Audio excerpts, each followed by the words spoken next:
Hello मेरे प्यारे बच्चों, कैसे हो? आई हो बहुत ही अच्छे, मस्त, ज़बरदस्त, गजब होंगे। तो चलिए आज से संस्कृत का प्रथम चैप्टर जो वेरी ही मोस्ट इम्पोर्टेंट है एग्ज़ाम के नज़रों से अगर देखा जाए, क्योंकि एग्जामिनर में क्या आता है, इसकी टोटल हिंदी आती है। हिंदी में यानी कि आपको पेपर में क्या करेगा, ये संस्कृत छाप देगा, उसमें कहेगा इसके हिंदी अनुवाद कीजिए प्रसंग सहित। सही है, तो आपको ये बताना है, चाहे वो यहाँ से यहाँ आए या यहाँ से यहाँ आए या कोई बीच का पार्ट दे। तो इस तरीके से पूरे पार्ट में से वो कहीं से भी दे सकता है। तो माय डियर स्टूडेंट, मैं शुरू से लेकर लास्ट तक सब कुछ बताने वाला हूँ। देखिए, इनमें एक एक शब्द का खिचड़ी तथा आप कह सकते हैं पोस्टमास्टम, यानी कि एक एक शब्द को बताऊंगा, चाहे वाराणसी हो, सुविख्याता प्राचीना नगरी इयम, मैंने कि एक एक शब्द को तोड़ तोड़ के बताऊंगा, चाहे इसकी बात करें या इसकी। यानी कि ऐसा नहीं है प्यारे बच्चों पूरी संस्कृत पढ़ी और एक लाइन में हिंदी बता दी, नहीं, एक एक शब्द का। फिर अपने हाथ से लिखे नोट्स को मैं आपको दिखाऊंगा, ताकि जो बच्चे नोट्स बनाना चाहें या जो समझ में नहीं आएगा उसे भी कवर कर लें। तो चलिए लेट स्टार्ट। तो पहला चैप्टर हमारा वाराणसी, यानी कि वाराणसी। अब वाराणसी में क्या कह रहे हैं लेखक जी, देखिए ध्यान से पढ़ते हैं। ये कह रहे हैं प्राचीना वाराणसी सुविख्याता प्राचीना नगरी, यानी कि जो वाराणसी है सुविख्यात यानी कि प्रसिद्ध है प्राचीन नगरी। जो वाराणसी है प्राचीन नगरी विख्यात है, विख्यात यानी प्रसिद्ध है। वाराणसी प्राचीन नगरी जो है अपने आप में एक प्रसिद्ध है। देखिए, यम माने होता है यह जो है, विमल माने होता है स्वच्छ, यानी कि बिल्कुल पवित्र। सलिल माने होता है जल। तरंगाग्रह माने होता है तरंगाग्यह माने होता है तरंगों की, यानी कि स्वच्छ जलों की जो लहरें होती हैं वे तरंगाग, यानी कि निर्मल जल की लहरों वाली।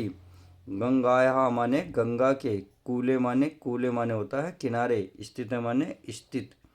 तो यह जो वाराणसी है, यह माने क्या बताया मैंने, यह निर्मल जल की तरंगों वाली गंगा के किनारे पर स्थित है।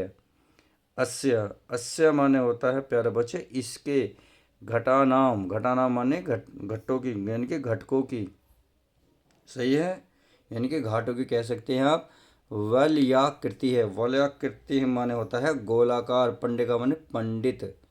पंडित कहते हैं माने पंक्ति प्रकार की पंक्ति, यानी कि लाइन। जो इसकी गोलाकार पंक्ति हैं, जो गोलाकार वो है इसकी लाइन।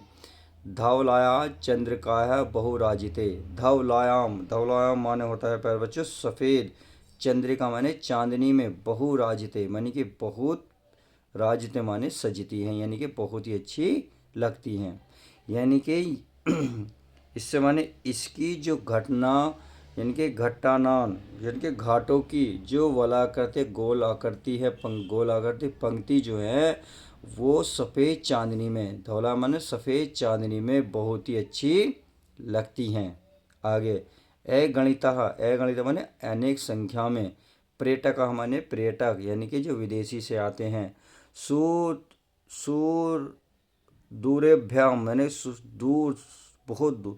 देखिए, सूर्य देभ्याम माने होता है जो दूर देश से आते हैं। नित्य माने रोजाना। अत्र माने यहाँ, आयंती माने आते हैं, यानी कि अनगिनत पर्यटक जो दूर देश से नित्यंत यानी कि लगातार, अत्र माने यहाँ आते हैं। यहाँ दूर देश से लगातार आते रहते हैं अनेक पर्यटक। समझ में आया? चलिए आगे। अस्य, देखिए अस्य माने क्या हो, अस्य माने होता है इसके, यानी कि अस्याह माने इसके। घटनाच्य माने घाटों की शोभा। शोभा माने सुंदरता।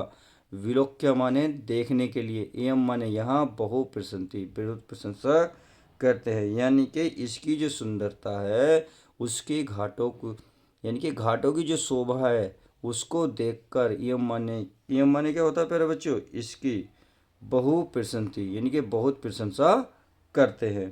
कहने का मतलब है इसके घाटों की जो सुंदरता को देखकर यहाँ, यानी कि इसकी जो बहुत प्रशंसा करते हैं। यहाँ पर जो उपस्थित लोग होते हैं या यहाँ से जो दूर दूर के देश आते हैं, इसके घाटों की सुंदरता को देखकर बहुत ही प्रशंसा करते हैं। तो चलिए पहले आप यहाँ से यहाँ तक हिंदी में देख लेते हैं, फिर आगे बढ़ते हैं। तो ये पार्ट नंबर 1 वाराणसी। तो आपको क्या करना है, शुरू का 1 या 2 शब्द लिखने हैं, बीच में डैश डैश कर देना है, लास्ट में लास्ट वाला शब्द लिख देना है।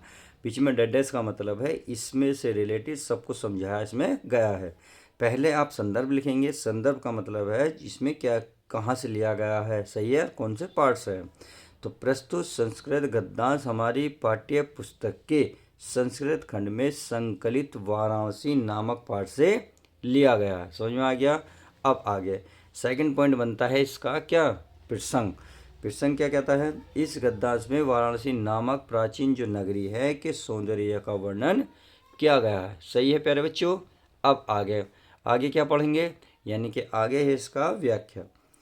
यानी कि व्याख्या क्या है, वाराणसी बहुत प्रसिद्ध प्राचीन नगरी है। यह स्वच्छ एवं पावन जल की लहरों वाली, यानी कि बताना निर्मल स्वच्छ जल की लहरों वाली गंगा के किनारे पर स्थित है।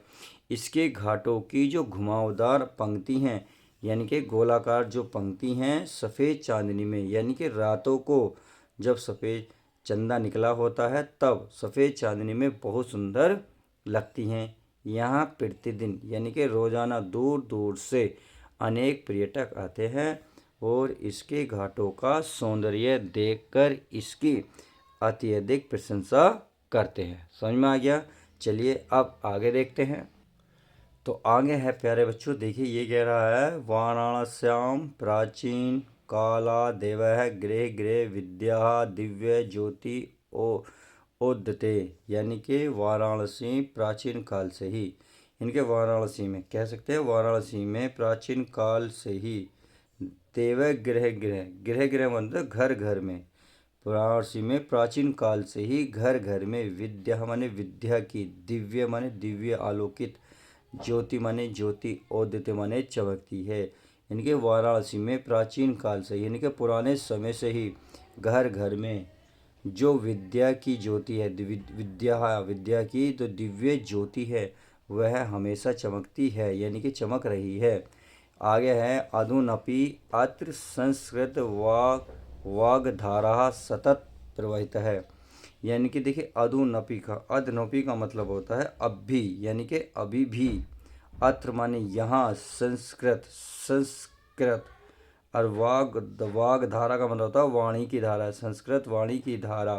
संतंत माने लगातार, प्रवहिति माने प्रवाहित होती है या बह रही है, यानी कि अभी भी कहने का मतलब है अब भी यहाँ पर संस्कृत वाणी की जो धारा है वो लगातार प्रवाहित हो रही है, यानी कि अभी भी उपस्थित है।